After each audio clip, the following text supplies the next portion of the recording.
और नया पन्ना आज मोदी सरकार ने जोड़ दिया है। अब तक मोदी को विपक्ष की आलोचना से परहेज था, लेकिन अब मोदी ने विपक्ष से सीधे अपनी जान को खतरा बता दिया है। याद कीजिए, पंजाब चुनाव के पहले नरेंद्र मोदी ने कहा था कि अपने सीएम से कहना मैं जिंदा लौट आया एयरपोर्ट पे, याद है ना? क्योंकि तब कुछ किसान सड़क पर खड़े हो गए थे और मोदी उनसे डर गए थे। किसानों का आंदोलन चल रहा था और आज से लगभग 4 साल पुरानी बात हो गई, क्योंकि अगले साल वहां चुनाव है, चुनाव के समय की बात है। अब 3-4 महिला सांसद मोदी की बेंच के सामने खड़ी हो गईं और मोदी वहां थे भी नहीं, तब भी उन्हें खुद पर हमले का खतरा दिखा। इस बारे में और किसी ने नहीं बल्कि सीधे लोकसभा स्पीकर ओम बिरला ने बयान दिया है। तो बयान तो वाजिब है, उन्होंने अगर कहा है तो उनका यह आधिकारिक बयान है।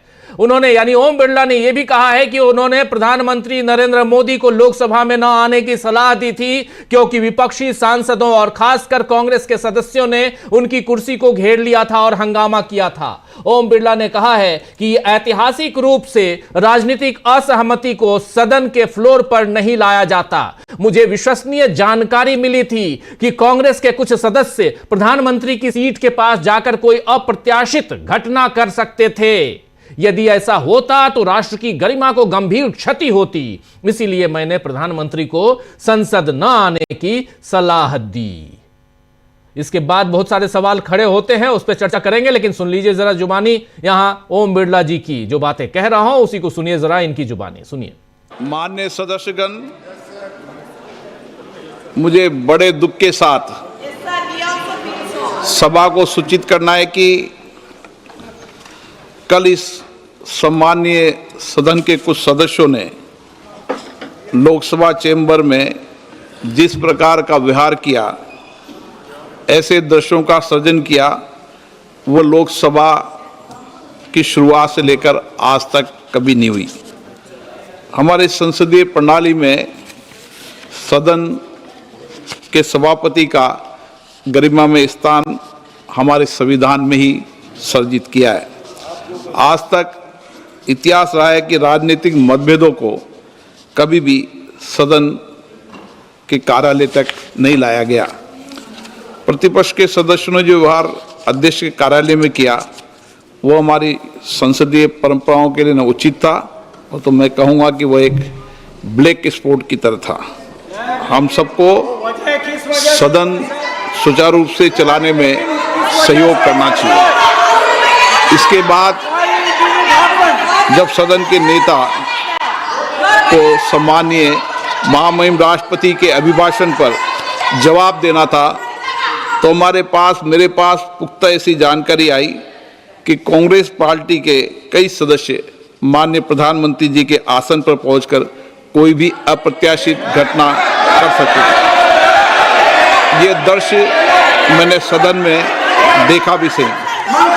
अगर ये घटना हो जाती तो ये अत्यंत अप्रिय दृश्य देश के लोकतांत्रिक परंपराओं को तार-तार कर देता। इसको टालने के लिए मैंने माननीय प्रधानमंत्री से आग्रह किया कि उन्हें सदन में नहीं आना चाहिए, और सदन के सभापति होने के नाते मेरी जिम्मेदारी बनती थी कि सदन की उच्च परंपराओं, गरिमाओं को अक्षुण्ण बनाए रखें। सदन के नेता सदन में न बोले, ये सभा के लिए किसी प्रकार के लिए उचित नहीं है। सदन के नेता ने उपस्थित न रहकर मेरे आग्रह को मानकर सदन को अप्रिय दृश्य से बचाया।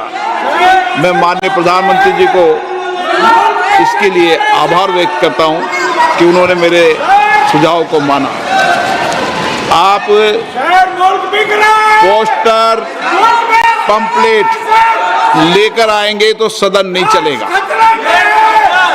आज भी नहीं चलेगा, कल भी नहीं चलेगा।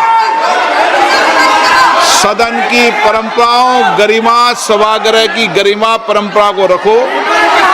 कल की घटना देश ने देखी है, किस तरीके से महिला सदस्य वहां तक पहुंची है। ये कोई उचित नहीं था और ये सदन की गरिमा के अनुकूल भी नहीं था। आप सभागृह की गरिमा को गिराना चाहते हैं। आप अपनी तरफ रहें, उनकी तरफ रहें। भाषण शब्दों से आप आरोप प्रत्यारोप लगा सकते हैं, शब्दों से कोई भी बात भी कह सकते हैं, लेकिन आप इधर आसन में आकर जिस तरीके की घटना कर रहे हैं ये तो सुन रहे थे आप यहां साफ साफ अपनी बात रखते हुए सदन की गरिमा की दुहाई देते हुए ओम बिरला, और इसके बाद स्पीकर ने राष्ट्रपति के अभिभाषण पर धन्यवाद प्रस्ताव प्रधानमंत्री और नेता विपक्ष के भाषण के बिना ही पारित कर दिया। स्पीकर ने मोदी पर हमले की तैयारी को संसद के इतिहास में काला धब्बा करार दिया है। लेकिन असल बात जरा स्पीकर वाली जो इन्होंने जो पारित किया है वो भी सुनाता हूं आपको, जरा उस बाइट को भी ले आइए कि बिना ये भी एक संसदीय इतिहास में पहली बार हो रहा है कि विपक्ष का एक नेता सदन में खड़ा होकर कुछ नहीं कहा, नेता विपक्ष कुछ नहीं कहा, नेता सदन जो प्रधानमंत्री होते हैं उन्होंने कुछ नहीं कहा, लेकिन इस राष्ट्रपति के अभिभाषण पर जो चर्चा होती है, धन्यवाद प्रस्ताव पर चर्चा और उसके बाद उसका जवाब प्रधानमंत्री देते हैं लोकसभा और राज्यसभा में हालांकि उन्होंने दिया, लेकिन और उस पर भी चर्चा करेंगे, लेकिन लोकसभा में इसको पूरा इसी ढंग से पारित कर दिया गया। सुनिए, देखिए जरा। सदन में तख्तियां लेके आओगे और बैनर लेके आओगे तो सदन में बोलने नहीं दिया जाएगा। माननीय सदस्यगण, धन्यवाद प्रस्ताव पर सदस्यों ने अनेक संशोधन प्रस्तुत किए गए हैं। अब मैं सभी संशोधनों को एक साथ सभा के मतदान के लिए रखता हूं। प्रश्न है कि माननीय सदस्यों द्वारा प्रस्तुत सभी संशोधनों को स्वीकृत किया जाए। जो सदस्य इसके पक्ष में हाँ गए, जो सदस्य विरोध में ना गए, मेरे विचार में निर्णय ना वालों के पक्ष हुआ, ना वालों के पक्ष में हुआ, सभी संशोधन अस्वीकृत हुए। अब मैं राष्ट्रपति अभिभाषण पर धन्यवाद प्रस्ताव को सभा के मतदान के लिए रखता हूं। प्रश्न ये कि राष्ट्रपति की सेवा में निम्नलिखित शब्दों में एक समावेदन प्रस्तुत किया जाए कि सत्र में समवेत लोकसभा के सदस्य राष्ट्रपति के उस अभिभाषण को जो उन्होंने 28 जनवरी 2024 को एक साथ समवेत संसद की दोनों सभाओं के समक्ष देने की कृपा की है, उनके प्रति हम अत्यंत आभारी हैं। जो सदस्य इसके पक्ष में हाँ गए, जो सदस्य विरोध में ना गए, मेरे विचार में निर्णय हाँ वालों के पक्ष हुआ, निर्णय हाँ वालों के पक्ष हुआ, प्रस्ताव स्वीकृत हुआ। मैं माननीय सदस्यों से आग्रह करता हूं कि वह सभागृह की मर्यादा को बनाए रखे, बैनर तख्तियां नारेबाजी न करे, आप सदन को चलने दें। बजट पर महत्वपूर्ण बजट पर चर्चा होगी, सबको अपने विचार व्यक्त करने का अवसर मिलेगा। आप सदन नहीं चलाना चाहते, नारेबाजी करना चाहते हैं, सभागृह का अपमान करना चाहते हैं, सभा की कार्रवाई आज 2 बजे तक के लिए स्थगित की जाती है। तो सुन लिया यहां पे ये शुरुआत, यानी 12 बजे इन्होंने इसे पारित कर लिया और उसके बाद इसके लिए जो भूमिका बनी वो आगे बढ़ते हुए 2 बजे के बाद 3 बजे और 3 बजे शुरुआत में जो आपने सुना वो 3 बजे का था, जिसमें इन्होंने साफ साफ विपक्ष के नेताओं को हमलावर बता दिया। स्पीकर ने मोदी पर हमले की तैयारी को संसद के इतिहास में काला धब्बा करार दिया है। लेकिन असल बात तो यह है कि यह काला धब्बा मोदी सरकार ने ही लगाया है। इस बारे में प्रियंका गांधी ने जो कुछ कहा है बाहर, जरा वो भी सुन लीजिए। Speaker is saying that yesterday what happened was disgraceful and shameful. What happened? What happened? The way women MPs were in front of the Treasury bench and tried. So the women MPs were standing in front of the Treasury bench. So what? But there was a And strategy the to Prime hurt Minister, the absolute lies. It is an absolute lie. There is no question of anybody raising any hands on the Prime Minister, trying to hurt him or any such thing. There is no question. So it is absolutely wrong. of anybody to say that there was any such plan. There was no such plan. But if you're going to allow your members to stand and quote books and talk nonsense, then this side, the opposition benches are going to protest. And I'm sorry, but the Prime Minister is now hiding behind the Speaker. They are making the Speaker say all this. Because yesterday he did not have the guts to come in the House. What? Because 3 women were standing in front of his bench? What nonsense is this? Miss Gandhi, Parliament will be stalled every day. Miss Gandhi, Parliament will be stalled every day like this. Will the Parliament will be stalled every day like this? Will the Parliament be stalled every? तो सुन रहे थे आप, यहां पे साफ साफ प्रियंका गांधी जो बात कह रही है, वही कांग्रेस ने एक पोस्ट शेयर की है जिसमें बताया गया है कि मोदी सरकार का सच क्या है और सच में मोदी सरकार डरती है। जरा इस पोस्ट को देखिए, कांग्रेस की इस पोस्ट को। बीजेपी सच से डरती है। राहुल गांधी यहां पर दिखा रहे हैं राहुल गांधी को। आपको बता दूं कि राहुल गांधी लोकसभा में सोमवार और मंगलवार दोनों दिन भाषण देने की कोशिश करते रहे, लेकिन मनोज नरवणे की किताब के अंश राहुल गांधी कोट न कर सकें, बस इसलिए उन्हें भाषण देने से रोका गया। वहीं बुधवार को, यानी कल, बीता हुआ कल, राहुल गांधी उस किताब को लेकर संसद में आ गए थे और उन्होंने कहा था कि जिसे मोदी सरकार अप्रकाशित बता रही है वो विदेश से छपकर आ चुकी है और मैं इसे प्रधानमंत्री को दूंगा। इसके बाद मोदी शाम 5 बजे लोकसभा में आने वाले थे। पहले 4 बजे की बात हुई, उसके बाद 5 बजे वो अपना भाषण देने वाले थे। धन्यवाद प्रस्ताव पर जो जवाब है वो देने वाले थे, उस पर चर्चा हुई। राष्ट्रपति का अभिभाषण, उस पर धन्यवाद प्रस्ताव पर चर्चा और चर्चा का जवाब प्रधानमंत्री देते हैं, वो देने आने वाले थे पहले 4 बजे और उसके बाद 5 बजे, लेकिन फिर उनकी सुरक्षा की वजह से नहीं आई, ऐसा बताया। आज पता चला, ओम बिरला साहब ने बताया है। अब जहां तक मोदी की सुरक्षा पर खतरे की बात है तो फिर सोचना चाहिए कि अमित शाह और अजित डोभाल अपने अपने पदों पर अब तक क्यों बने हुए हैं। जब ये दोनों मिलकर पीएम को सुरक्षित नहीं रख सकते हैं तो फिर देश की सुरक्षा कैसे होगी? अगर हमारे देश का प्रधानमंत्री ही सुरक्षित नहीं है, और वो भी कहां, सबसे ज्यादा सुरक्षित स्थान संसद, वहां पे अगर वो सुरक्षित नहीं है तो फिर वो कहीं और कैसे घूमेंगे? ओम बिरला ने कहा है कि उन्हें विश्वसनीय सूत्रों से जानकारी मिली है कि पीएम मोदी को खतरा है, इसलिए मैंने उन्हें आने से मना किया। लेकिन अब सवाल यह है कि क्या ओम बिरला के पास मार्शल नहीं थे जिनसे वो कथित तौर पर अराजकता फैलाने वाले कांग्रेस सांसदों को, विपक्ष के सांसदों को सदन से बाहर कर भेज सकते थे? ऐसे मार्शल नहीं है क्या? पहले भी मार्शल का उपयोग हो चुका है इसी संसद में। ओम बिरला को किन विश्वसनीय एजेंसियों से जानकारी मिली कि पीएम को संसद के अंदर खतरा था? बताएं जरा। क्या अब सुरक्षा एजेंसियां डोभाल को और अमित शाह की जगह सीधे ओम बिरला को रिपोर्ट कर रही हैं? सबसे महत्वपूर्ण सवाल कि अगर प्रधानमंत्री की जान को खतरा था तो क्या इसके लिए किसी पर एफआईआर दर्ज कराई गई या जुबानी निंदा से ही सरकार काम चला रही है? वैसे आज राज्यसभा में भी मोदी घिर गए। मोदी राज्यसभा में राष्ट्रपति के अभिभाषण पर बोलने पहुंचे, लेकिन इस दौरान विपक्ष ने पहले नारेबाजी की, फिर वॉकआउट कर दिया। हालांकि मोदी ट्रेड डील और विकास की रफ्तार जैसे शब्दों की जुगलबंदी करते रहे, जुगाली करते हुए अपनी पीठ थपथपाते रहे। इससे पहले दिन में राज्यसभा में मल्लिकार्जुन खड़गे ने भी बीजेपी को घेरा और किस तरह मनोज नरवणे की किताब का जिक्र करने लगे, यह भी जरा सुनिए यहां पे। और यहां एक और वाकया हुआ जब साफ साफ ओम बिरला, माफी चाहूंगा, जेपी नड्डा और मल्लिकार्जुन खड़गे के बीच आमने सामने वाली बात नौबत आ गई। उस पर भी हम बात करेंगे, लेकिन पहले ये देखिए, सुनिए जरा क्या कह रहे हैं मल्लिकार्जुन खड़गे। सर देखिए, हम समझते हैं कि तुमसे भी ज्यादा समझते हैं। मेरा एक ही निवेदन आपसे है कि ये बार बार नेहरू जी को गालियां देना, इंदिरा जी को गालियां देना, अपोजिशन लीडर के लिए आपने जो शब्द उपयोग करे वो खंडनीय है।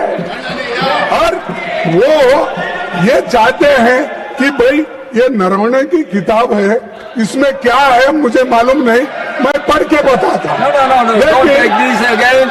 No, I'm not going to allow. This is not authenticated. This is not authenticated. This is not approved by the defense ministry. America को बेचने वाले देश को प्रोटेस्ट करते हैं। Now, mic should be given to the honor. तो सुन लिया आपने, यहां पर जैसे नरवणे का नाम लिया उसके बाद आसंदी पर बैठे हुए नए नए सभापति महोदय ने क्या कुछ कहा।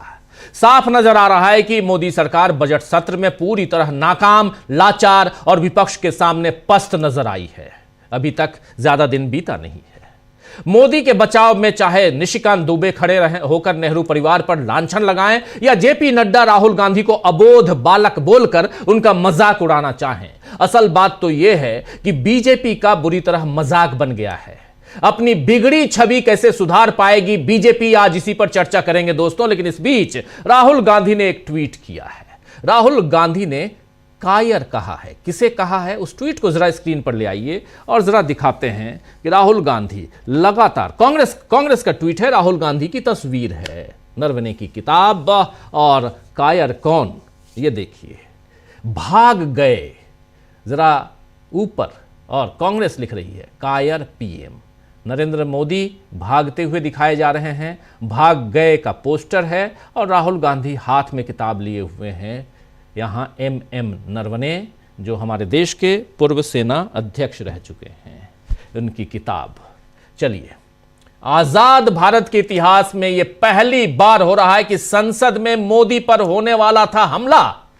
यह सवाल बड़ा सवाल है। इस सवाल के साथ बढ़ते हैं आगे। हमारे साथ कुछ वरिष्ठ साथी जुड़े हुए हैं, उनसे पहले आपका परिचय करवाता हूं, फिर आगे बढ़ते हैं। क्या सचमुच संसद में हमला होने वाला था? हमारे साथी शकील अख्तर जी बताएंगे, लेकिन तमाम हमारे साथी यहां अंशु जी हमारे साथ हैं। अंशु जी आपका स्वागत करता हूं, अमलेंदु जी आपका स्वागत, प्रशांत जी आपका स्वागत, शकील जी एक बार फिर आपका स्वागत, और प्रेम कुमार जी आपका भी स्वागत करता हूं। स्वागत इस्तकबाल अब तमाम दोस्त साथी शुभचिंतक आप सबका, जो अब तक जुड़ चुके हैं उनका भी, जो जुड़ने वाले हैं इस कार्यक्रम में उनका भी। शकील जी क्या करवाते हैं आप? आपको भी बच के रहना होगा, संसद में जाते हैं आप और दोनों सदनों में आप जाते हैं, राज्यसभा भी लोकसभा भी। पूरी जिम्मेदारी देशबंधु टीवी लाइव की आपके ऊपर ही है। और क्या हो रहा है वहां पे? बहुत ही शर्मनाक। आज तक इतिहास में ऐसा कभी नहीं हुआ था। लोकसभा अध्यक्ष ने बोला, सूत्र इस्तेमाल नहीं किया उन्होंने शब्द, पुख्ता जानकारी मिली है। सूत्र शब्द का इस्तेमाल नहीं किया उन्होंने, पुख्ता जानकारी मिली है, विश्वसनीय जानकारी, पुख्ता विश्वसनीय पुख्ता जी। तो प्रधानमंत्री के ऊपर लोकसभा के अंदर हमला हो सकता है, चुने हुए प्रतिनिधि हमला कर सकते हैं और वही महिला सदस्य, यह सोचना ही अपने आप में एक शर्मनाक बात है। प्रियंका गांधी ने बहुत कड़ा जवाब दिया है इसका। देखिए, जो अभी आपने कहा और प्रियंका ने भी कहा कि पहले वो निशिकांत दुबे के पीछे छुपने की कोशिश करी, एक साधारण से सांसद के, फिर अध्यक्ष के पीछे छुपने की कोशिश करी, उससे पहले मीडिया के पीछे छुपने की कोशिश की थी। आपको याद होगा कि जब 3 बजे लोकसभा अध्यक्ष ने यह बयान दिया, अपना वक्तव्य दिया, उससे पहले गोदी मीडिया चला चुका था। सूत्रों के हवाले से गोदी मीडिया ने चलाया था कि महिला सांसदों द्वारा कांग्रेस की प्रधानमंत्री पर हमला करने की योजना, ये चल गया था। और बाद में उन्हें अपनी ये खबर वापस लेना पड़ी, उन्होंने खबर वापस ली। इससे ज्यादा शर्मनाक क्या हो सकता है? अभी आप कह रहे थे क्या मार्शल नहीं है? मार्शल वो तो पिछली बार सीआईएसएफ ले आए थे, दोनों सदनों में महिला सीआईएसएफ को भी तैनात कर दिया था उन्होंने। जो विपक्षी सदस्यों की बेंचें होती हैं उनके बीच में, ताकि कोई भी उठे, जो महिला सदस्य हैं उनके पास भी, जो पुरुष सदस्य हैं उनके पास भी, कि कोई भी उठे तो उसे उठने ना दिया जाए, जो कभी संसद में आज तक नहीं हुआ। सुरक्षा बल सदन के अंदर वो भी कर लिया था इन्होंने। और जो कल हमने कहा था कि बड़ा शौक है इनको पहली बार का, हर चीज पहली बार 12 साल में, तो ये भी पहली बार करवा दिया उन्होंने कि प्रधानमंत्री सदन में, लोकसभा में राष्ट्रपति के अभिभाषण में जवाब ही नहीं दे पाए। आज तक नहीं हुआ, कभी आए ही नहीं। ये आते तो बैठते तो, उसके बाद विपक्ष हंगामा करता, नहीं बोलने देता, वो एक अलग मुद्दा होता। प्रधानमंत्री लोकसभा में आज आए ही नहीं, तो ये जो है खतरनाक बात है। ये पुख्ता जानकारी कैसे होती है किसी को नहीं पता। जब विधूड़ी ने गालियां दी थी तब कोई पुख्ता जानकारी नहीं थी कि विधूड़ी गाली देने वाला है, इस तरह व्यवहार करने वाला है। कांग्रेस की तरफ से तो कभी ऐसी अशोभनीय घटना हुई नहीं है। और जहां तक प्रधानमंत्री की बेंच के सामने आने का सवाल है, बिल्कुल झूठ है, बिल्कुल गलत है। उसके बाद राज्यसभा में उन्होंने 1.5 घंटे से ऊपर अपना भाषण दिया प्रधानमंत्री ने, और वहां कब्र खोदने की बात करने लगे वो। अरे कब्र खोदने की बात अभी कौन कर रहा था? वो तो उनके अपने लोग ही कर रहे थे, 2 ही दिन पहले तो कर रहे थे।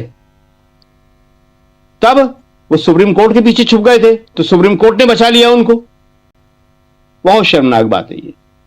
अभी आप बता रहे थे कि कांग्रेस ने रिलीज किया है, कांग्रेस ने एक और रिलीज किया है, वो शायद पवन खेड़ा ने बोला है वो, कि प्रधानमंत्री किस किस से डरते हैं, अमेरिका से, चीन से, किसानों से। क्या ये देश के लिए अच्छी बात है? क्या प्रधानमंत्री पद की गरिमा के लिए अच्छी बात है ये? आपने नेता प्रतिपक्ष को नहीं बोलने दिया, उसके बदले में आप भी नहीं बोल पाए। उसको सहज रूप से स्वीकार करना चाहिए। आप लोकसभा अध्यक्ष से ये सारी चीजें कहलवा रहे हैं। कल गए थे विपक्ष के सांसद लोकसभा अध्यक्ष के पास। क्यों गए थे? जिसका जिक्र भी कर रहे थे ओम बिरला जी। इसलिए गए थे कि निशिकांत दुबे को पूरा समय दिया गया नेहरू जी और इंदिरा जी को गालियां देने के लिए, इसका विरोध करने गए थे। और अगर वो बात इतनी ही आपत्तिजनक थी, जब कोई आपत्तिजनक नहीं थी, बड़े आराम से वो लोग अपनी शिकायत कह रहे थे कि देखिए साहब ये बहुत गलत बात हो गई है, ये आपकी तरफ से उसको रोका नहीं गया, आपको खुद आना चाहिए था, आप नहीं आए, आपको मालूम था कि वो बोलने वाले हैं और आपने उन्हें बोलने का पूरा मौका दिलवा दिया। तो ये सामान्य बातें थी। तो 24 घंटे बाद आज उनसे कहा गया कि आप इस पे भी आपत्ति दर्ज करिए, तो इस पे भी आपत्ति दर्ज कर रहे थे। बहुत ही खराब स्थिति है ये जो है लोकसभा के लिए, राज्यसभा के लिए, पूरी संसद के लिए। जब ओम बिरला जी ये कह रहे थे तो विपक्ष ने बड़ा कड़ा विरोध किया कि आप ये कह रहे हैं, आप ये बताइए कि हम लोग आपके चेंबर में गए क्यों थे, निशिकांत दुबे ने कहा क्या था। वो वेल में आने के लिए बिल्कुल तैयार था विपक्ष, बहुत गुस्से में था वो। और आज 3 बजे के बाद जो वक्तव्य दिया उन्होंने, उसके बाद सदन की कार्रवाई नहीं चल पाई और सदन स्थगित हो गया। और वो ये कह रहे थे, इसको आप धमकी भी कह सकते हैं, कि आज भी नहीं चलेगा, कल भी नहीं चलेगा। सरकार का काम है, लोकसभा स्पीकर का काम है सदन को चलाना। पूरे 10 साल यूपीए के टाइम में, पूरे 10 साल, ये रिकॉर्ड है, ये निकालना चाहिए किसी को। सदन को नहीं चलने दिया गया भाजपा ने, और ये कहा गया दावे के साथ में। अरुण जेटली थे राज्यसभा में प्रतिपक्ष के नेता और सुषमा स्वराज थी लोकसभा में, कि ये हमारा अधिकार है, हम नहीं चलने देंगे। क्या क्या नहीं होता था वहां पे। पोस्टर बैनर की बात कर रहे थे, पोस्टर बैनर रोज लेके आते थे वो, एक दिन नहीं चलने देते थे। तो विपक्ष के पास कोई रास्ता नहीं था और विपक्ष ने तो कुछ कहा ही नहीं। वो तो कह रहा था कि सिर्फ हमारे प्रतिपक्ष का जो नेता है उसको आप बोलने दीजिए, और उसको आपने नहीं बोलने दिया। उसके बदले में उन्होंने प्रधानमंत्री को आपके नहीं बोलने दिया। जिम्मेदारी आपकी थी, नुकसान आपको हुआ है, प्रतिपक्ष को कोई नुकसान नहीं हुआ है। आज के बाद में जब नहीं बोल पाए प्रधानमंत्री और एक नई कहानी पेश कर दी गई कि प्रधानमंत्री को खतरा था, उसके बाद क्या होगा? इससे तो प्रतिपक्ष का कद ऊंचा हो रहा है, जनता का विश्वास उसमें बढ़ रहा है, उस सरकार के लिए जो कहा जा रहा है वो तो अच्छी बात नहीं है। हालांकि ये मोदी जी की गलती है, लेकिन कहा पूरी सरकार के लिए जा रहा है, और सरकार का मतलब वो भारत सरकार भी हो जाता है केंद्र सरकार से जी। कि डर गई। भारत सरकार किसी से डरती है? कभी कभी नहीं डरती भारत सरकार। केंद्र सरकार ने अपने डर को वहां ट्रांसफर कर दिया। तो आज का दिन जो है भारतीय लोकतंत्र के इतिहास में बहुत ही काले अक्षरों में दर्ज किया जाएगा। ओम बिरला जी अलग तरह का ब्लैक स्पॉट बता रहे थे। ब्लैक स्पॉट वो नहीं है, ब्लैक स्पॉट ये है कि आप विपक्ष की महिला सदस्यों के ऊपर लांछन लगा रहे हैं कि उनसे प्रधानमंत्री को खतरा था। कोई सवाल ही पैदा नहीं होता।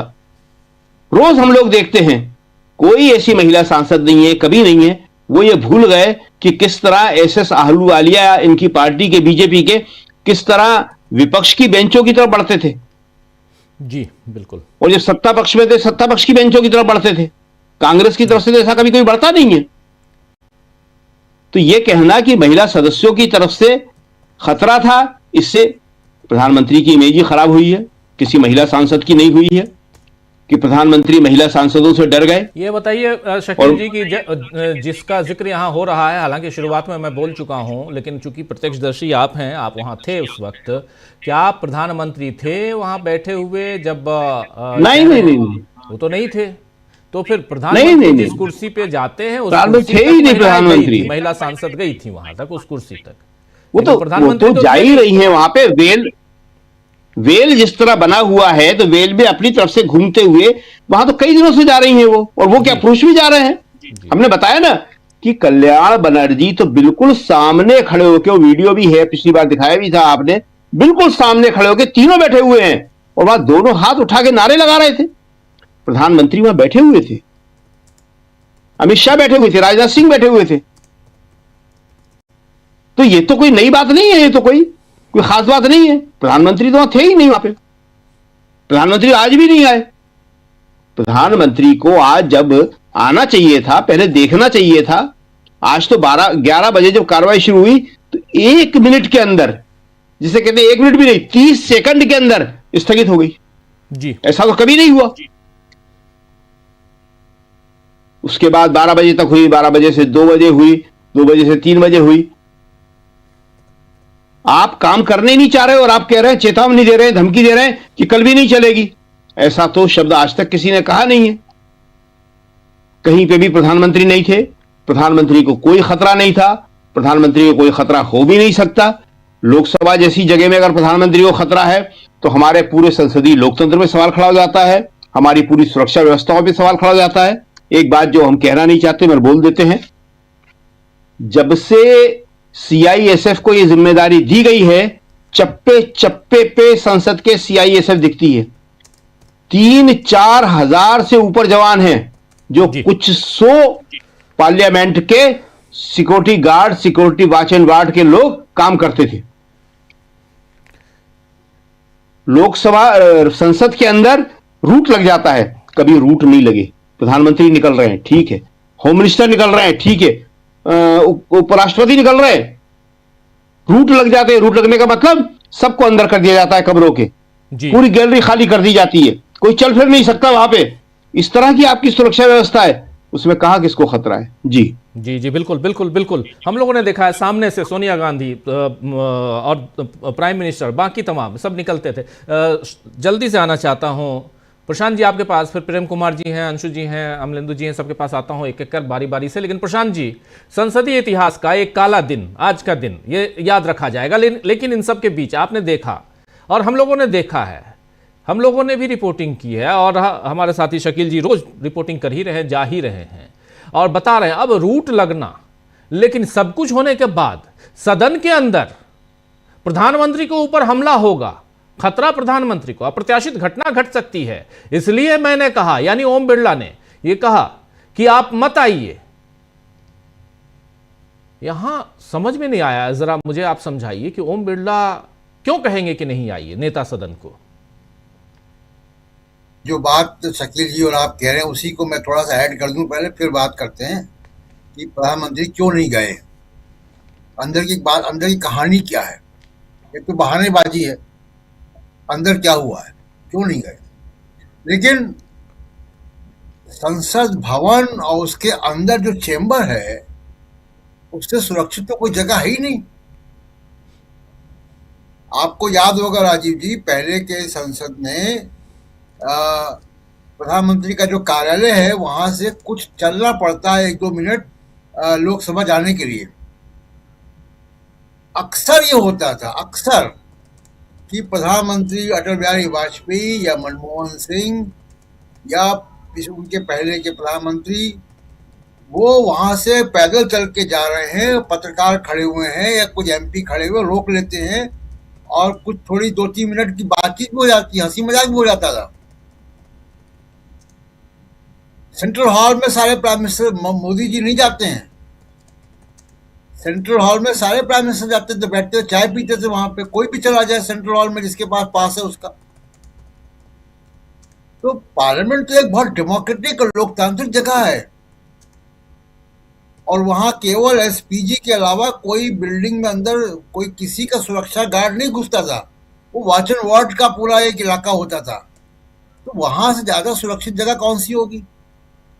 अब जरूरत यह है कि अब आप समझने की बात यह कि ये क्यों बहानाबाजी बनानी पड़ी। साफ दिख रहा है कि बहानेबाजी, लेकिन ये बहानेबाजी क्यों बनानी पड़ी? देखिए, प्रधानमंत्री, एक तो राहुल गांधी ने जो चीन का मामला उठा दिया जनरल नरवाणे की किताब को लेकर, उसको उस स्थिति से प्रधानमंत्री बचना चाहते थे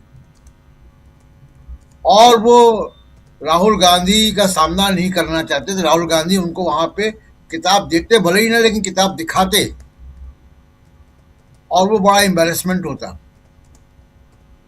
तो प्रधानमंत्री, एक तो ये कारण था और दूसरा इससे ही बड़ा कारण था कि प्रधानमंत्री लोकसभा में कुछ घोषणा करना चाहते थे जिसका इंतजार कर रहे थे। अमेरिका भेजा गया था एस जयशंकर को, विदेश मंत्री को। तो कल तक ये था कि शाम तक प्रधानमंत्री नहीं बोलेंगे, कल तक धमकी कोई बात नहीं थी, कोई हमले की बात नहीं थी। आप याद कर लीजिए, कल भी हम लोगों ने यहाँ पे डिस्कशन किया था, कल तक हमले की कोई बात नहीं थी, कोई सूत्रों ने जानकारी नहीं दी थी।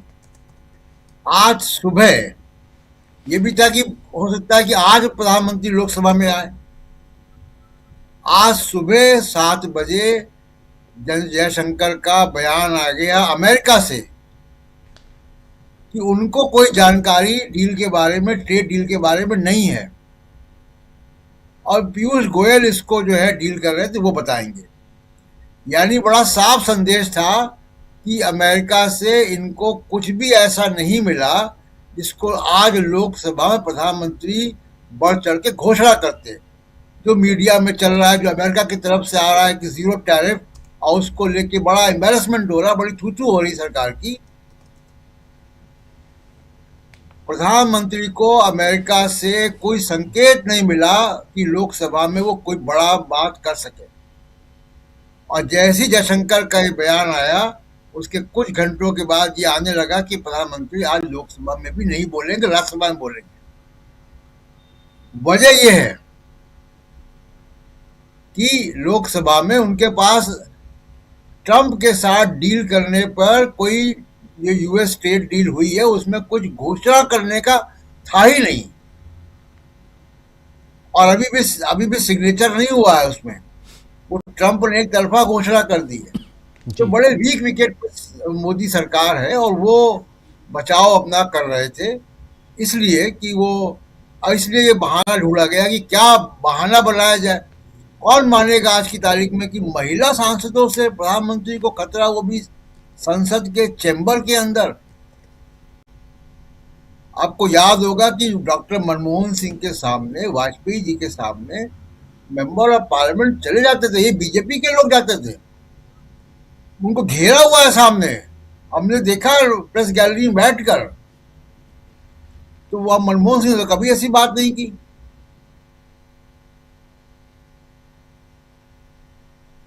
जी प्रशांत जी का वीडियो शायद डाउन हो गया है, प्रशांत जी का, लेकिन कोई बात नहीं। यहाँ आना चाहता हूं, आप जल्दी से लगभग अपनी बात पूरी रख चुके हैं। जल्दी से प्रेम कुमार जी, फिर आता हूं अंशु जी आपके पास। प्रेम कुमार जी, आखिर ये खतरा और महिलाओं से, मैं इसलिए अंशु जी के पास बाद में आ रहा हूं क्योंकि आप सबसे जरा सुन लूं कि महिलाओं से कितना खतरा, और पुरुष हो या महिला हो कोई फर्क नहीं, सब बराबर हैं, लेकिन अंदर, और ये स्पेशली कहा जाना कि महिला सांसदों ने उनकी कुर्सी को घेर लिया था जहां बैठते हैं वो, और उसके बाद ये अपने आप में एक दुखद पहलू है।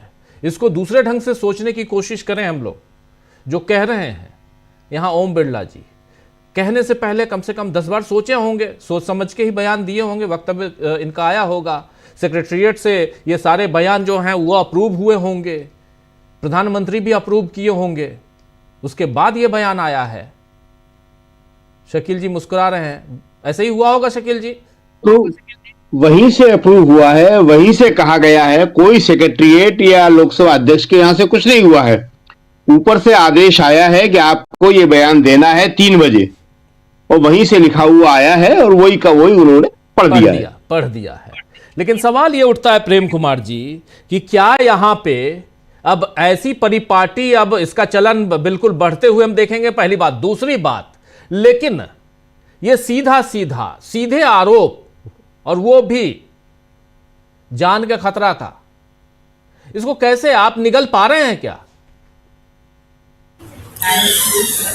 देखिए राजीव जी, आज का इन दिनों संसद में ऑथेंटिकेट शब्द का बहुत इस्तेमाल हुआ, और वो जो एक दिन पहले से चल रहा था कि नरेंद्र मोदी भाषण नहीं दिए, तो क्यों नहीं दिए, किसके डर से नहीं दिए, तो उस बात को आज स्पीकर ने ऑथेंटिकेट किया। जो कि महिलाएं उन पर हमला करने वाली थी, उनको पुख्ता सूचना मिल गई थी, और इसलिए उन्होंने मोदी जी से आग्रह किया, और इसलिए मोदी जी ने आग्रह मान लिया, और वो बहुत आभारी हैं कि मोदी जी ने आग्रह मान लिया कि उनकी जान को खतरा है, इसलिए वो भाषण ना दें। ये स्पीकर ने ऑथेंटिकेट किया आधिकारिक रूप से। तब वो खबर जो मीडिया में सूत्रों के हवाले से चल रही थी, जिसका वो खबर जो कि कहीं से पुख्ता ना हो पाई, ना कभी हो पाएगी, वो स्पीकर के ऑथेंटिकेशन से एक तरह से पुख्ता हुई है, यानी पुख्ता किया गया है, जबरन किया गया है। अब आपका प्रश्न है कि इसको हम देखें कैसे?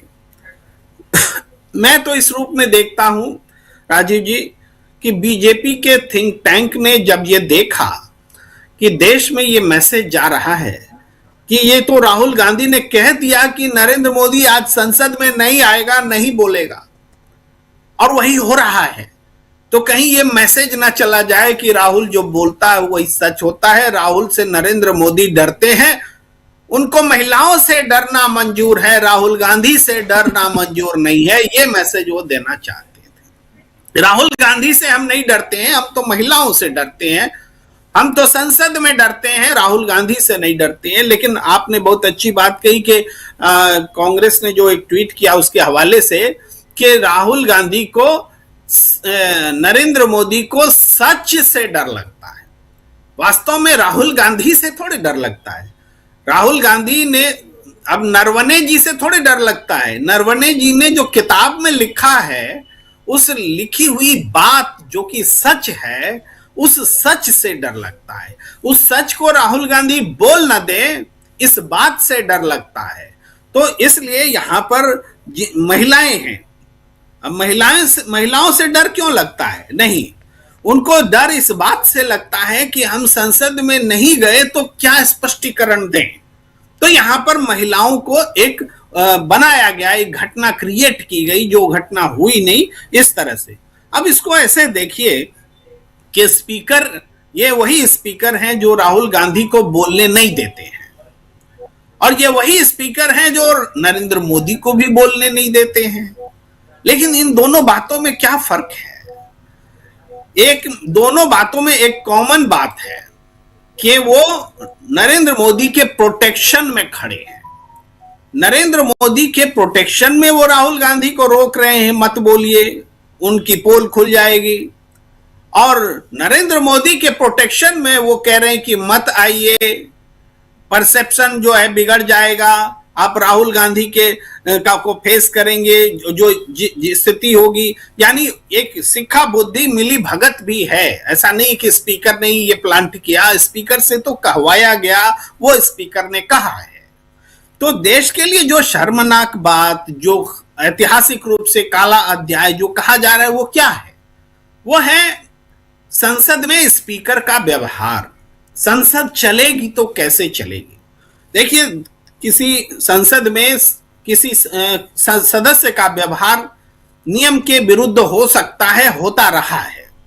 वो नियम से परे बोल सकता है, निशिकांत दुबे कुछ भी बोल सकता है, या कोई ओए कटुए भी बोल सकता है, उस तरह से वो घटनाएं घटती हैं। लेकिन वो घटना होती है व्यक्ति परख, लेकिन उसको रोकने वाली जो नियामक संस्था है, जो पीठ है, जो आसन है, वो अगर लाचार हो जाए, उस व्यक्ति के सामने बेबस हो जाए, वो व्यक्ति हावी हो जाए जो गलत कर रहा है, तब ये बात चिंताजनक होती है। अब जिस नियम के तहत आप राहुल गांधी को बोलने नहीं देते हैं, उसी नियम के रहते आप निशिकांत दुबे को पूरा खुल्लम खुल्ला गाली गलौज करने भी देते हैं। तो नियम जो सबसे बड़ा होता है, नियम का रक्षक, उसकी जिम्मेदारी सबसे बड़ी होती है आसन की। वो आसन ही कॉम्प्रोमाइज्ड हो गया तो इसका मतलब है कि व्यवस्था अव्यवस्था में बदल गई। इसी कारण से इसको काला अध्याय बोला जा रहा है। अब एक नरेंद्र मोदी ने जो आज भाषण दिया राज्यसभा में, उस भाषण में भी उन्होंने जो, क्या बहुत संक्षेप में बोलूंगा, ज्यादा नहीं, कि उस भाषण को हम चुनावी भाषण बोले तो ज्यादा गलत नहीं होगा। उन्होंने बंगाल में कहा कि घुसपैठिया की बात उठाई, उन्होंने असम से कहा कि कांग्रेस असम का अपमान करती है, उन्होंने कहा कि कांग्रेस सिखों का अपमान करती है, और उन्होंने ये भी कहा कि स्पीकर दलित हैं तो दलितों का अपमान कर दिया कांग्रेस ने। जब वो संसद में बात चल रही थी, स्पीकर चूंकि राष्ट्रपति चूंकि आदिवासी हैं तो कांग्रेस ने आदिवासियों का अपमान कर दिया। यानी यहां वो वोट बैंक देख रहे हैं, यहां वो रीजन देख रहे हैं, और यहां वो सिखों के खिलाफ कांग्रेस को खड़ा करते हुए भी देख रहे हैं। वहां भी पंजाब में भी चुनाव आने वाला है, तो ये एक चुनावी भाषण उन्होंने दिया। उसके बाद 2-2 किलो गाली सुनने वाली बात, या फिर कब्र खुदेगी वाली बात, ये सब तो उनकी आदत में शुमार हो गया है, रोना धोना। वो कोई नई बात नहीं। तो कब्र वही खोद रहे थे जो उनके समर्थक हैं, जो जिंदगी भर बीजेपी को जिन्होंने वोट दिए हैं, वो लोग कब्र तो वही खोद रहे थे। ये मोदी जी को समझ में नहीं आ रही है बात। कब्र जेएनयू के छात्र थोड़ी खोद रहे थे इस बार जेएनयू के छात्र नहीं खोद रहे थे कब्र। इस बार तो बीजेपी के वोटर्स कब्र खोद रहे हैं। भगवा, और इसलिए कह रहा हूं क्योंकि भगवा पटका लगाए हुए, भगवा शॉल लपेटे हुए, भगवा गमछा रखे हुए, सिर में भगवा पट्टी बांधे हुए, यही लोग कब्र खोद रहे थे और नाम लेके और जूते मार रहे थे मोदी और शाह के पोस्टर पे। और अभी भी वो शांत नहीं है। सुप्रीम कोर्ट ने थोड़ा सा बचाया हुआ है, थोड़ी सी राहत दी है सुप्रीम कोर्ट ने, बस। जी, आपकी बात को लें तो वास्तव में राहुल गांधी ने भाषण दे करके जो नरेंद्र मोदी की पोल खोलना चाहा था, नरेंद्र मोदी ने अपने भाषण से भी अपनी पोल खोली है। वो सवर्ण तबका, वो वोटर जो हमेशा उनके साथ रहता था, वो आज कब्र खुदेगी उनके नाम से बोल रहा है, नारे लगा रहा है। और आपने ठीक जिक्र किया, वो यूजीसी वाला जो नियमावली थी, उसके विरुद्ध जो उस मामले में जो सुप्रीम कोर्ट ने व्यवस्था दी, उसके कारण उनको राहत मिली, लेकिन उसका वो जिक्र कर रहे हैं, वो रो रहे हैं। अब वो कहते हैं आर्थिक मोर्चे पर कि हमने तो देश को कहां से कहां पहुंचा दिया। वो कहते हैं कि आजादी के समय भारत 6ठे रैंकिंग पर था, कांग्रेस ने तो 11वें पे ला दिया और हमने उसको 4थे पर पहुंचा दिया। जबकि किसी भी देश की अर्थव्यवस्था को हम ग्लोबल जीडीपी में उसकी हिस्सेदारी के तौर पर देखते हैं कि वो कितनी बढ़ी है या कितनी घटी है, उसी हिसाब से हम अर्थव्यवस्था मजबूत होते हैं या नहीं होते हैं। भाई, ग्लोबल जीडीपी में आजादी के समय हम 4.5 से 4.7% का हिस्सा रखते थे, और आज हम 3.5% का हिस्सा रखते हैं। फिर भी ये कहते हैं कि हमने अपने देश की अर्थव्यवस्था को ऊंचा कर दिया। और प्रति व्यक्ति आय की बात करें तब तो हमारी पूरी पोल ही खुल जाती है। तो झूठे आंकड़े, झूठी दलील, रोना धोना और पूरे चुनावी भाषण करके विपक्ष पर हमला, ये उनके भाषण का लब्बो-लुआब है। और सब एक और इंपॉर्टेंट बात कि उन्होंने घुसपैठिया कहा, खास करके पंजाब के संदर्भ में, कि पश्चिम बंगाल में घुसपैठियों को बचाया जा रहा है, हर देश इसको हटाना चाहता है। आज देश में घुसपैठियों को चिन्हित करने या उसको देश से निकालने का कोई कार्यक्रम है क्या? मोदी सरकार के पास कोई कार्यक्रम है? नहीं है। वो SIR को बता रहे हैं कि ये घुसपैठिया हटाने और चिन्हित करने का कार्यक्रम है, जो वास्तव में नहीं है। तो SIR को इस रूप में उद्धृत करना ही पश्चिम बंगाल की चुनावी सियासत में दखल देने का काम है, जो संसद का दुरुपयोग करते हुए उन्होंने किया है, जो राष्ट्रपति पर अभिभाषण की चर्चा का जवाब देते हुए उन्होंने किया है। तो संसद ये एक तरह से ये स्क्रीन पे अभी ट्वीट किया राहुल गांधी ने, बस सवालों से इतनी घबराहट, मोदी जी सच्चाई से ऐसा डरे, झूठ की शरण ले ली, खैर जो उचित समझा वही किया।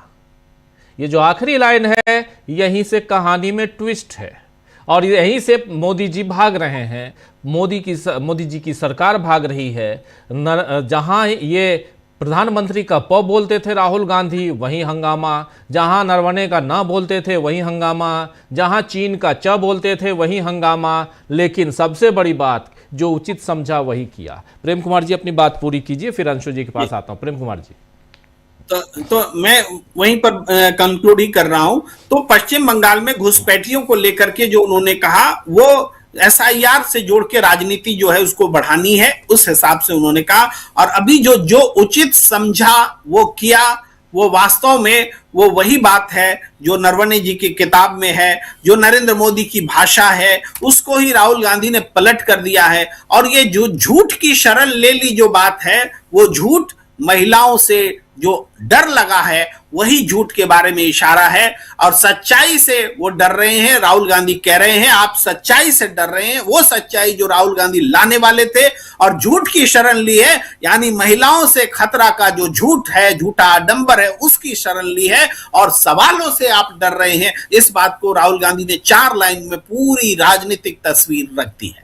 जी बिल्कुल आप सही कह रहे हैं। अंशु जी आपके पास आना चाहता हूं। और यहां महिलाओं से डर, महिला हो या पुरुष हो, मेरे लिए मायने नहीं रखता, मैं बहुत अदब के साथ कह रहा हूं, क्योंकि संसद में भागीदारी महिलाओं की भी उतनी ही है, होनी चाहिए।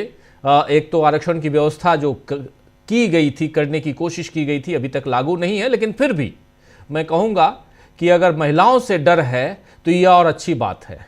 महिलाओं के सशक्तिकरण का एक और ये मौका दिखाया गया है कि चलिए देखिए, हमारे देश के प्रधानमंत्री महिलाओं से डर रहे हैं। ये सशक्त भारत का एक ये तारीफ तो मोदी जी की करनी पड़ेगी ना अंशु जी, कि इस देश में महिलाओं को मोदी जी ने इतना सशक्त कर दिया कि आज महिलाओं से ही डर के भाग रहे हैं नरेंद्र मोदी। ये आप कह सकती हैं, ये आपकी तरफ से मैं कह रहा हूं, ये आप कह सकती हैं। लेकिन सवाल यहां पर दूसरा है। दूसरा सवाल ये है कि आखिर नरेंद्र मोदी या उनकी सरकार, इन सब चीजों से उनको ये बात समझ में नहीं आ रही कि एक्सपोज हो रहे हैं वो। और इस वक्त जब आपको, अब क्या था, आप नरवणे की किताब का जिक्र कितना करना चाहते थे राहुल गांधी, एक छोटा सा हिस्सा, उसको लेकर आपने इतना बवाल मचा दिया कि अब पूरी दुनिया जान रही है, उस किताब को खोज रही है। ऐसा तो है नहीं कि किताब छपी नहीं, किताब छपी है, उसका विमोचन नहीं हुआ है, किताब तो छपी है। पेंगुइन ने छापा है उस किताब को, दुनिया के दूसरे देशों में उसको बेचा भी है, अमेज़न ने भी शुरुआती दिनों में बेचा है। इसलिए यहां आपको क्या लगता है कि क्या एक जो रेस्पेक्ट है प्रधानमंत्री की कुर्सी का, अब वो भी जा रहा है? ये सवाल पूछूं तो कैसे कहेंगी इसको आप? बिल्कुल, ये जो पूरा प्रकरण हुआ है वो केवल, जिसे कहा जाए कि सरकार के शीर्ष पर हैं प्रधानमंत्री, जो कहा जाए कि पूरी सरकार को रिप्रेजेंट करते हैं पार्लियामेंट में, उनकी एक भय को, उनकी कायरता को और सच्चाई का सामना न करने की जो एक भीरू प्रवृत्ति है, डरने की प्रवृत्ति है, को दर्शाता है। और ये तो और भी कायरतापूर्ण कहूंगी कि उन्होंने जो बहाना बनाया वो महिला सांसदों का बनाया कि सांसदों से उन्हें डर था। और बिल्कुल ठीक कह रहे थे इससे पहले के प्रवक्ता कि वक्ता, जो परकुलेट होता है ऊपर से ही होता है कि क्या कहना है। ओम बिरला जी ने कहा कि आपको महिलाओं से वीडियो डर था, इसकी पुख्ता जानकारी थी। जी, उनका ये कहना था कि महिला से उनको डर था और यही वजह थी कि आग्रह किया कि वो ना आए। पर ये कितना हास्यास्पद है। आप ये जानिए कि विरोध करने को अब साजिश करना ठहरा दिया जा रहा है, और वो भी महिला सांसदों को, और जो अपराध हुआ भी नहीं उसके लिए उनको ठहराया जा रहा है। महिला सांसदों ने ऐसा कुछ किया भी नहीं था, और न ही प्रधानमंत्री वहां खुद मौके पर मौजूद थे, और न ही उनकी ऐसी कोई इंटेंशन थी। तो क्या लोकतंत्र में विरोध करना भी अब साजिश कहलाएगा? और जहां तक मैं बात की, जो ये महिला सांसद की, मैं कहूंगी कि गरिमा गिराई गई इस पूरे पे। अंशु जी, आपको रोकना चाहूंगा। अंशु जी, आपका वीडियो डाउन हो रहा है। मैं ये रिक्वेस्ट करूंगा कि एक बार आप रिकनेक्ट कीजिए। आपकी बात जो है बहुत, और स्पेशली आज मैं आपको सुनना चाह रहा हूं इस प्रोग्राम में, क्योंकि महिला सांसदों के ऊपर प्रियंका गांधी ने भी बाहर बहुत ही शानदार कहा था, जिसको सुनाया भी था।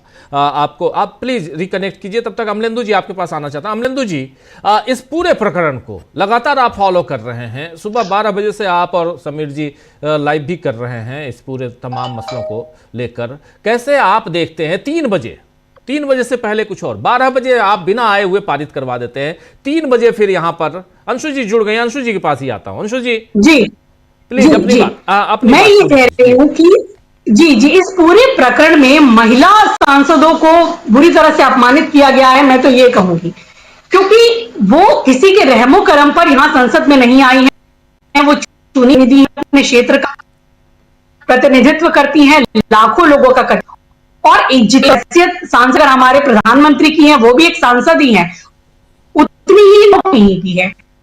आपने उन्हें एक अपराधी के तौर पर दिखा रहे हैं। ना तो प्रधानमंत्री वहां थे, ना महिला सांसदों ने ऐसा कुछ किया, और ना ही उनकी ऐसी कोई इंटेंशन थी। तो आप उनकी गरिमा को गिराने कर रहे हैं, उनको अपराधी बताने का काम कर रहे हैं। तो कितना महिलाओं का कहीं छिपा नहीं है।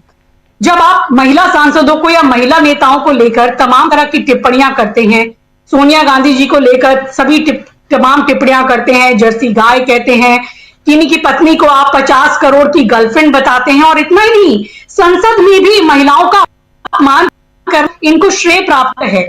जब इन्होंने कांग्रेस की सांसद रेणुका चौधरी जी के कहा था कि उनकी हंसी सुनो सूर्पनखा की याद आ जाती है। महिलाओं का सम्मान क्या कैसे करना है ये खुद नहीं जानते। डर लगा तो ये इनको बिल्कुल सही डर लगा होगा कि ये जब देश इतने फैसले ले रहे थे, राहुल गांधी ने जिस तरह से वो किताब का हवाला दिया था, सवाल इनसे पूछा, और ट्रेड डील में जिस तरीके से इतनी खराब डील इन्होंने की, जिसमें कि अगर कहा जाए कि जो देश की पूरी अभी तक कहा जाए कि एक सॉवरेनिटी को, एक अब जो फैसला लेने की क्षमता है उसको इन्होंने ताक पर रख दिया। यानी कि 0 पर जो है वो टैरिफ स्वीकार कर लिया गया कि जो अंशु जी प्लीज आप रिकनेक्ट कीजिए।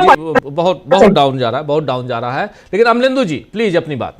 अमलेंदु जी, देखिए राजीव जी, एक तो आज प्रधानमंत्री जिस तरह से भागे हैं सदन से, तो एक तो ये मालूम पड़ गया ये 56 इंच का सीना और एक अकेला सब पर भारी, ये फर्जी बातें थी। उस पर मोदी जी ने आज अपना मोहर लगा दिया कि मोदी जी वास्तव में जुमलेबाजी करते हैं, जुमलेबाजी थी। वरना 56 इंच का सीने वाले एक अकेले सब पे भारी को सदन के अंदर उपस्थित होना चाहिए था, अपनी बात रखनी चाहिए थी। दूसरी बात राजीव जी, जो गंभीर सवाल खड़े होते हैं वो ये खड़े होते हैं कि ओम बिरला साहब को ये जानकारी कहाँ से मिली? ओम बिरला साहब ने इस जानकारी को सदन के सामने क्यों नहीं रखा? अगर प्रधानमंत्री के ऊपर हमला होने वाला था तो ये राष्ट्रीय सुरक्षा के लिए गंभीर खतरा है, तो ओम बिरला साहब ने इसकी जानकारी जो है वो सुरक्षा एजेंसियों को क्यों नहीं दी, और उनके सूत्र क्या हैं? वो कह रहे हैं पुख्ता जानकारी है, तो उनको जानकारी कहाँ से मिली? कहीं ओम बिरला साहब तो इस षड्यंत्र में शामिल नहीं है और सांसदों के ऊपर बात रखकर जो है वो बचाव करना चाहते हैं अपना? क्या इस तरह की कोई बात है? अगर ऐसा नहीं है तो उन्हें बताना चाहिए कि उनको ये जानकारी कहाँ से मिली कि और कि प्रधानमंत्री नहीं आए। दूसरा, ओम बिरला साहब कौन है प्रधानमंत्री को रोकने वाले? क्या आप मत आइए, सदन में नहीं आइए। सदन की सुरक्षा की जिम्मेदारी ओम बिरला साहब की है। अगर प्रधानमंत्री सुरक्षित नहीं है सदन के अंदर राजीव जी, तो सुरक्षित कौन है? 543 सांसद किस तरीके से सुरक्षित है? फिर अगर प्रधानमंत्री के ऊपर हमला हो सकता है, फिर तो किसी के ऊपर भी हमला हो सकता है। और राजीव जी, ये एक और भी संकेत है, और उसको बिटवीन द लाइंस पढ़ना चाहिए। मैं समझता हूं कि ये संकेत है कि राहुल गांधी जी कल हम आपके ऊपर हमला कर सकते हैं। ये संकेत दिया गया है ओम बिरला साहब की इस वक्तव्य के जरिए। आपको याद होगा पिछली लोकसभा में कुछ महिला सांसदों ने बीजेपी ने आरोप लगाया था राहुल गांधी तो वो आंख मार रहे थे। बाद में वो जो थे फर्जी निकली बातें, वो वाले गए थे सीसीटीवी कैमरे, वो सारी बातें। आपकी आवाज थोड़ी दब रही है, थोड़ा आगे आ जाइए जी। जी, तो ये राजनीति, इसका मतलब साफ तौर पर ये एक संकेत भी है कि राहुल गांधी जी आपके ऊपर भी हम हमला कर सकते हैं, आप तैयार रहिएगा। ये एक संकेत जो दिया गया है। कल जिस तरीके से निशिकांत दुबे ने अशोभनीय शब्दों का इस्तेमाल किया, आसंदी की तरफ से उनको रोका नहीं गया और वो अपनी सारी बातें कहते रहे, उससे ये साफ तौर पर संकेत दे दिया गया कि हाँ, अब सत्ता पक्ष जो है वो सदन के अंदर ये सब कर सकता है। तो मुझे लगता है कि उसकी एक पूर्व पीठिका जो है वो तैयार की गई है कि कल जो है सदन के अंदर विपक्षी सांसदों के ऊपर बीजेपी के सदस्य जो हैं वो हमला करें। मुझे लगता है कि इस तरीके की एक भूमिका तैयार की जा रही है। अगर ऐसा नहीं हो, मैं चाहता हूं कि ऐसा ना भी हो, ये जो है इस तरह की चीज ना हो, और लेकिन अगर ऐसा कुछ है तो ये वास्तव में बहुत ज्यादा शर्म की बात होगी। लेकिन पूरी दुनिया के सामने आज भारत को बेइज्जत करा दिया है ओम बिरला ने लोकसभा के अंदर इस तरह की बातें करके। चूंकि ये ओम बिरला साहब जो बोल रहे थे वो केवल राजीव जी संसद नहीं सुन रही थी, वो केवल देश नहीं सुन रहा था, ये पूरी दुनिया सुन रही है कि इतना कमजोर प्रधानमंत्री जो संसद से भाग जाता है, सांसदों का सामना नहीं कर पाता, वो सदन में नहीं आने के लिए क्या बहाना बनाता है। और राजीव जी, महिला सांसदों की सारी दुनिया में जो है बेइज्जती करवाई है ओम बिरला ने। मुझे लगता है कि विपक्ष की जो महिला सांसद हैं उनको एक अब वास्तव में ओम बिरला के खिलाफ लेकर आना चाहिए प्रस्ताव कि इन्होंने अपमान किया है और उस पर वोटिंग हो, उस पर चर्चा कराई जाए। वरना ओम बिरला साहब जो हैं ऑथेंटिकेट करें कि उनको कहां से जानकारी मिली कोई हमला करने वाला है। जब आप सबसे कह रहे हैं कि ऑथेंटिकेट कीजिए, तो आप अगर कोई बात सदन के अंदर रख रहे हैं तो आप कैसे बिना ऑथेंटिकेट किए हुए निकल जाएंगे? सदन में आप स्पीकर हैं तो इसका मतलब ये नहीं है कि आप अनऑथेंटिकेट कुछ भी बोलकर निकल जाएंगे। अगर आप संसद के सदस्यों से कह रहे हैं कि ऑथेंटिकेट कीजिए, तो ऑथेंटिकेट तो बिरला साहब आपको भी करना पड़ेगा। और ज्ञानेश कुमार जी के शब्दों में कहें तो या तो हलफनामा देना होगा या राष्ट्र से माफी मांगनी होगी, तीसरा कोई विकल्प नहीं है ओम बिरला साहब। जी जी, ऑथेंटिकेट करना पड़ेगा, वरना राष्ट्र से माफी मांगनी पड़ेगी। तो ये राजीव जी ओम बिरला साहब से मुझे लगता है कि विपक्ष के सांसद कल जब चले तो सबसे पहले यही करें कि ओम बिरला साहब या तो ऑथेंटिकेट करो, वरना राष्ट्र से माफी मांगो, तीसरा कोई विकल्प नहीं। जी, तीसरा विकल्प नहीं, यहाँ पे जरा समझें अच्छे से। लेकिन पहले अंशु जी आप अपनी बात आगे बढ़ाइए। अंशु जी। बिल्कुल, मैं यही कह रही थी कि महिला सांसदों का यहाँ पर अपमान किया गया है, और सही में कहां से उनको ये जानकारी थी कि महिला सांसद हमला कर सकती थी? क्या विरोध प्रकट करना है कोई साजिश है? और महिला सांसदों को लेकर इस तरह की टिप्पणी की गई, उनको एक तरह से बिना कोई अपराध किए अपराधी बताने की कोशिश की गई, जबकि वो सम्मानित सांसद है, अपने अपने क्षेत्रों का प्रतिनिधित्व करती हैं। जितने सांसद के रूप में समान अगर प्रधानमंत्री हैं तो उतने ही हक जो है महिला सांसदों के भी हैं। और किस तरह से वो खुद महिलाओं का सम्मान करते हैं, ये सबने देखा है कि जब उन्होंने रेणुका चौधरी को कहा कि वो शूर्पणखा की हंसी हंसती हैं, या वो सोनिया गांधी जी के लिए जर्सी गाय का प्रयोग करते हैं, या फिर वो किन्हीं की पत्नी को 50 करोड़ की गर्लफ्रेंड कहते हैं, तो ये तो देखते हैं कि वो महिलाओं का कैसे सम्मान करते हैं। तो अगर उनको महिलाओं से डर था तो उनको डर होना, लेकिन महिलाओं की सांसदों की कोई ऐसी इंटेंशन होगी, मैं पूरे एक दावे के साथ कि नहीं ऐसा कुछ वहां होना होगा जो प्रियंका गांधी जी ने भी कहा। क्या विरोध करना भी अब इस देश में साजिश माना जाएगा? तो ये सिर्फ एक बहाना था इन बातों को छुपाने के लिए और इन चीजों को ढकने के लिए। और मुझे तो हंसी इस बात की आती है कि ये जब सारे आदेश पर्कुलेट होते होंगे, जब ये चीज कही गई होगी तमाम उस मीडिया को, गोदी मीडिया को, और उनके जो ट्रोलर्स हैं और जो उनका सोशल मीडिया हैंडल करते हैं, कि ये चीजों को प्रचारित करना है कि महिला सांसदों से डर था, तो वहां संपादकों को न्यूज रूम में कैसा लगा होगा, या उन गोदी एंकर्स को कि जो रोज ये बोलते थे कि 56 इंच का सीना, और मोदी जी ने तो चीन को आंखें दिखा दी, ट्रंप डर के भाग गया, ऐसा ट्रंप झुक गए मोदी के आगे, 56 इंच का सीना जब सामने आता है, पाकिस्तान दुबक गया। तो जो रोज कॉपी लिखते थे, जो रोज इस तरह की बातें पढ़ते थे, जब उनको ये पढ़ना पड़ा होगा कि महिला सांसदों के डर के वजह से मोदी जी, प्रधानमंत्री जी नहीं आए पार्लियामेंट में धन्यवाद करने के लिए, और इतना बड़ा उनका जाए कि उन्होंने क्या किया, तो ये तो उनके लिए भी बड़ी मुश्किल पैदा हुई होगी। और आप सोचिए कि बीजेपी तो किसी भी हद तक जा सकती है बहानेबाजी के लिए, अपनी कायरता को छुपाने के लिए, अपने गलत फैसलों को, अपने डर को छुपाने के लिए। ये हमारे ही प्रधानमंत्री हैं जो वैश्विक पटल पे कभी कुछ नहीं कह पाते। अमेरिका इनके साथ जो मर्जी करता रहे, जो डील करता रहे, आपको 0% टैरिफ पर अपना सामान लेने के मजबूर करता रहे, $500 बिलियन दस्तिया आपके साथ सौदा करने के लिए आपको मजबूर करे, पर ये एक बात भी नहीं कहेंगे। ये कभी ये नहीं कह पाएंगे सार्वजनिक तौर पर कि ट्रंप ने ये कभी नहीं कहा था कि जो वॉर जैसी स्थिति थी इंडिया और के बीच की वॉर ट्रंप ने नहीं रुकवाई थी, ये आज तक नहीं कह पाए।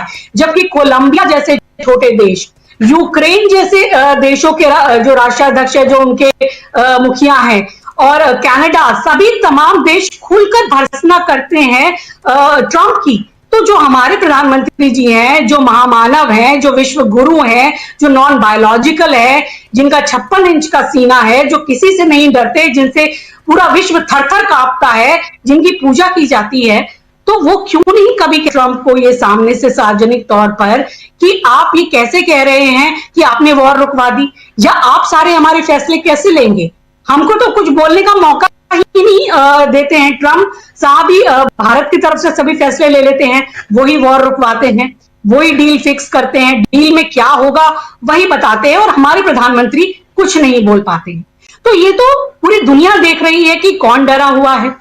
जब कोलंबिया जैसे देश के नेता ट्रंप को कह देते हैं, और बहुत टिप्पणियां उन्होंने की थी एक्स पर, और जिसको लेकर बाद में ट्रंप ने भी कहा कि उन्होंने बहुत मेरा अपमान किया था, लेकिन हमारे प्रधानमंत्री इतने बड़ी डेमोक्रेसी के मुखिया होकर वो अपने देश की जनता के हितों को इस तरीके से दरकिनार करते हुए डर डर के ये जो शर्तें थोपी जाती हैं वो करते हैं। अमेरिका कहता है चाह बाहर छोड़ दो, हम चाह बाहर छोड़ देते हैं। वो कहता है ये डील मान लो, हम वो डील मान लेते हैं। वो कहता है रशिया से तेल मत खरीदो, हम तेल नहीं खरीदते हैं। हम जी हजूर बन के खड़े रहते हैं। तो अगर महिलाओं से भी डर रहे हैं तो बड़ी अच्छी बात है। और ये वही बीजेपी है जिसने पिछले साल राहुल गांधी पर, अगर आपको याद होगा, कि किस तरीके से धक्का मुक्की का आरोप लगाया था। इन्हीं के सांसद जो प्रताप सारंगी हैं, सभी को याद होगा कि किस तरह से वो चोट का बहाना बना करके वो अस्पताल में गए थे और बदनाम करने की कोशिश की गई थी। तो ये वो बीजेपी है जो वो किसी भी स्तर तक उतर सकती है। आज बीजेपी के ही जो शासित राज्य है वहां महिलाओं का क्या हाल हो रहा है हम देख रहे हैं। उत्तराखंड में अंकिता भंडारी जो है उनको न्याय नहीं मिल रहा है उस बेटी को, और वहीं अगर बिहार की बात करें तो वहां पर भी इस तरीके का एक निर्भया जैसा ही कांड हुआ है। एक हॉस्टल में इतना बड़ा कांड हुआ है और वहां पर जो सारा पुलिस महकमा है उस पर थू-थू हो रही है। तो यहां जहां पर इनकी राज्य में इनकी सरकारें चल रही है वहां महिलाएं सुरक्षित नहीं है। और ये बात करते हैं बेटी पढ़ाओ बेटी बचाओ की, और इनको संसद में महिला सांसदों से डर लग रहा है। ये पूरे अगर देश में बात करें, महिला जो है वो इनके राज्यों में सुरक्षित नहीं है। और हमारी जो सम्माननीय महिला सांसद हैं, जो अपने अपने क्षेत्रों से चुनकर आती है, उनका प्रतिनिधित्व करती है, उनकी गरिमा को गिराने का यहाँ पर काम हो रहा है, उनको अपराधी घोषित किया जा रहा है। ये बिल्कुल सही कहा, ये सवाल उठाना चाहिए और शिकायत करनी चाहिए, और बिल्कुल एक ऑफिशियल वे में इन महिला सांसदों को शिकायत करनी चाहिए कि हम पर इस तरह का आरोप आखिर कैसे मढ़ा जा रहा है। क्या विरोध करना अब इस देश में साजिश करना हो गया है? और अगर महिलाओं से वाकई डर लगता है, मोदी जी को तो डर लगना चाहिए, इनको तो डर ट्रंप से भी लगता है, इनको डर चाइना से भी लगता है, क्योंकि चाइना के साथ तो मोदी जी ऐसा नहीं कर पाते कि उनको अपनी सारी डील स्वीकार करवा ले, लेकिन भारत के साथ ऐसा होता है कि वो सारी डील उनको स्वीकार करा लेते हैं। तो डर किसको वास्तव में लगता है ये पता है। और ममता बनर्जी जिस तरीके से SIR पर खुद अगर वो जाकर सुप्रीम कोर्ट में पेश होकर सारी बातें रख सकती हैं और पूरा देश उनको वो लाइव सुन सकता है, तो सब ये जान रहे हैं कि किस तरह बीजेपी लोकतंत्र में वोटरों का भी अधिकार छीनने पे लगी है। और एक महिला जो मुख्यमंत्री है अपने वोटर्स के लिए, अपनी राज्य की जनता के लिए कुछ भी कर सकती हैं। वाकई उनके पास लॉ की असली डिग्री है, इसलिए वो कोर्ट में जाकर अपने राज्य के नागरिकों के लिए, उनके हकों के लिए बात कर सकती है और कोर्ट उनको सुनता भी है और नोटिस भी जारी किया जाता है चुनाव आयोग को। तो महिला शक्ति की तो आप यहां पर बात ही मत कीजिए, महिला शक्ति बहुत है और महिला शक्ति से डरना भी चाहिए। लेकिन यहां जिस तरह से महिला सांसदों की आड़ में उनको एक तरीके से उनकी गरिमा गिराने की कोशिश की गई, उनको अपराधी बनाने की कोशिश की गई है, उसका पुरजोर विरोध होना चाहिए। अब तो जितनी भी महिला सांसद है उनको एक साथ इकट्ठा होकर इस बात का विरोध करना चाहिए कि हमें अपराधी क्यों बनाया जा रहा है। ऐसा क्या आपके पास सबूत था कि हम कोई हमला करने वाले थे, या क्या आपने ऐसा देखा? और जो सबसे सुरक्षित जगह है पार्लियामेंट, वहां पर जो हमारे देश के सबसे बड़े मुखिया हैं प्रधानमंत्री जी, उनको डर था, वो भी महिलाओं से, महिला सांसदों से। तो इससे बड़ा हास्यास्पद बहाना और क्या हो सकता है? दरअसल उनको डर यही था कि डील के बारे में सवाल होंगे, जो नरवणे जी की किताब जो है जिनको राहुल गांधी ने रखा था, बात करनी चाहिए थी, उस पर सवाल होंगे। और ये तो सबने देखा कि किस तरह से पूरा एक पक्षपाती रवैया रहता है। वही अगर क्या हो जाता, अगर राहुल गांधी वो जो किताब, जबकि वो पब्लिश भी हो गई, विदेश में वो बिक भी रही है, और खुद अगर नरवणे जी ने अगर ऐसा नहीं होता तो उन्होंने तो कोई नहीं खंडन किया कि नहीं किताब में ऐसा नहीं है या ऐसी कोई बात नहीं है, तो वो तो ऑथेंटिकेट है ही अपने आप में। अगर वो 5 लाइनें उनको पढ़ने देते तो शायद इनकी इतनी भद ना पिटती जो वो ना पढ़ने से हुआ, क्योंकि कैरावान मैगजीन में तो वो प्रकाशित हुआ ही था। उसके बाद पूरे देश ने देख लिया कि वो क्या था, उन पंक्तियों में क्या कुछ हुआ, किस तरह से हमारी देश की सेना को हतोत्साहित किया गया, किस तरह से जो हमारे प्रधानमंत्री है वो अनिर्णय की स्थिति में रहते हैं और वो कहते हैं जो उचित लगे वो कर लो। यानी देश की सुरक्षा का इतना बड़ा मुद्दा है, देश के तमाम इतने बड़े मुद्दे हैं, आप इस तरह की ट्रेड डील करते हैं, आप देश की अगर कहा जाए कि जो उसकी सोवरेनिटी है, जो उसकी एक साख है, उसे हर जगह नीचा गिराने का काम करते हैं, तो आपको डर तो लगना ही चाहिए। महिला सांसदों से अगर आपको वाकई डर लगा है तो बहुत अच्छी बात है, आपको डर लगना चाहिए था ये, और जिस तरह से आप उनका अपमान भी करते आए हैं, तो ये डर उनका अपने सारे गलत फैसलों को लेकर था और जिस तरह की ये तमाम बातें थी उनको लेकर था। इकोनॉमिकली हम कितने वीक हो चुके हैं, रुपया गिर रहा है, हमारी साख खराब हो चुकी है, और वो इस ट्रेड डील को अपने माथे पर तमगे की तरह लेकर के घूम रहे हैं। उनको वाकई इस पर उनको शर्म ही आनी चाहिए, मैं तो कहूंगी। और शायद यही वजह थी कि वो सामना नहीं कर सकते थे और उन्होंने ढाल बनाया महिला सांसदों को। लेकिन सभी महिला सांसदों को इकट्ठा होकर इस बात का विरोध करना चाहिए कि आखिर विरोध करना लोकतंत्र में क्या साजिश करना होता है, और इसका जवाब उनको चाहिए और ये विरोध उनको पुरजोर तरीके से उठाना चाहिए। बिल्कुल बिल्कुल, आप सही कह रहे हैं। एक बार फिर शकील जी आपके पास आना चाहता हूँ, समय कम है, 15-20 मिनट में हम लोग इस प्रोग्राम को ख़त्म करें, और बहुत महत्वपूर्ण विषय पे, बहुत इंपॉर्टेंट विषय पे हम लोग चर्चा कर रहे हैं। प्रधानमंत्री की जान को खतरा है, प्रधानमंत्री के साथ कुछ अप्रत्याशित घटना घट सकती थी, इसलिए प्रधानमंत्री को आने से ओम बिरला जी ने रोक दिया। इधर लोकसभा में, लोकसभा की बात हो रही है, आखिर संसद में मोदी पर क्या हमला होने वाला था? हमला क्या इस देश के सांसद करते नरेंद्र मोदी पे, या कोई खुफिया जानकारी थी? ऐसे कई सारे सवाल हैं, लेकिन इन सवालों से इतर दूसरी बात मैं करना चाहता हूं अब। और शकील जी क्या कह रहे हैं अब बाहर? संसद के अंदर तो ठीक है, वहां तो हमला करने के लिए विपक्ष के नेता जाते हैं, लेकिन बाहर वो क्या कह रहे हैं? बात हुई होगी आपकी बाकी लोगों से भी, स्ट्रेटेजी क्या है विपक्ष की यहाँ से? चलिए, आज इस पे एक चैप्टर क्लोज हो गया, यानी राष्ट्रपति के अभिभाषण पर चर्चा, और चर्चा के बाद धन्यवाद प्रस्ताव पर जो वक्तव्य होता है प्रधानमंत्री का, वो सब समाप्त हो गया। लोकसभा में ऐतिहासिक रूप से पहली बार काले अध्याय के रूप में लोकसभा में कोई भाषण नहीं, लेकिन राज्यसभा में उन्होंने भाषण दे दिया। चलिए, यहाँ ये चैप्टर क्लोज, लेकिन आगे के चैप्टर में विपक्ष की रणनीति कुछ समझ में आई है? सामने क्या है? विपक्ष तो जो 8 सांसद निकाले गए हैं उनको लेके लगातार जो है अपना विरोध करता रहेगा, और इस विरोध को भी वो साजिश कह देंगे। अंशु जी ने अच्छा सवाल किया कि विरोध करना क्या साजिश होती है? होती है। इसीलिए तो उन्होंने ये नए नए शब्द इजाद किए हैं, आंदोलनजीवी, खान मार्केट गैंग, अर्बन नक्सल, और अब इन महिला सांसदों के लिए भी आप देखिएगा कोई नया शब्द आ जाएगा।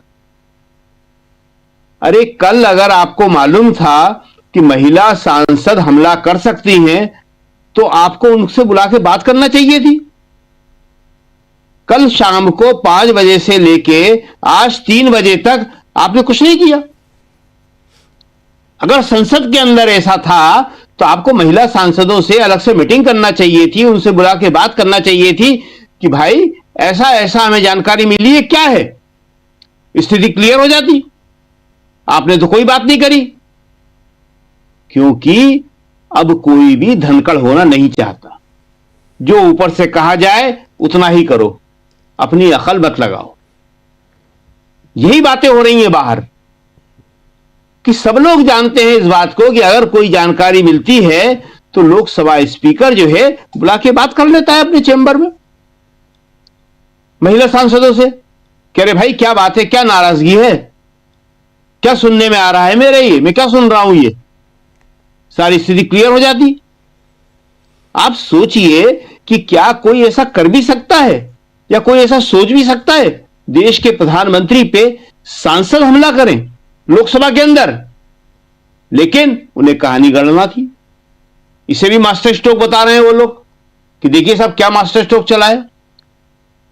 2 ही चीजें हैं उनके पास, पहली बार, हर चीज पहली बार और मास्टर स्ट्रोक, चौंका दिया लोगों को। अरे ये जो है पहली बार और चौंकाना जो है ये तो बहुत ही बचपने की चीजें होती हैं, लेकिन इसको ये बहुत बड़ी बात समझते हैं। तो ये जो है महिला सांसदों के लिए जो इन्होंने कहा है वो निश्चित रूप से आगे बहुत दूर तक जाएगा। कांग्रेस और पूरा विपक्ष अब बिल्कुल एक है, वो इस मुद्दे को छोड़ेगा नहीं। और अब बजट पे चर्चा शुरू होगी तो बजट पे चर्चा होगी तब भी यही बातें होंगी। राहुल इस बात को छोड़ने वाले नहीं हैं कि नरवणे ने अपनी किताब में क्या लिखा है। अभी आपने देखा ट्वीट में वही लिखा है उन्होंने कि जो उचित समझा वो किया। प्रधानमंत्री का काम है निर्णय लेना जी, वो निर्णय को दूसरों के ऊपर छोड़ नहीं सकते। उन्हें निर्णय लेना था कि अगर महिला सांसदों ने ऐसा साजिश रची है तो उन्हें खुद बात करना चाहिए थी प्रधानमंत्री को।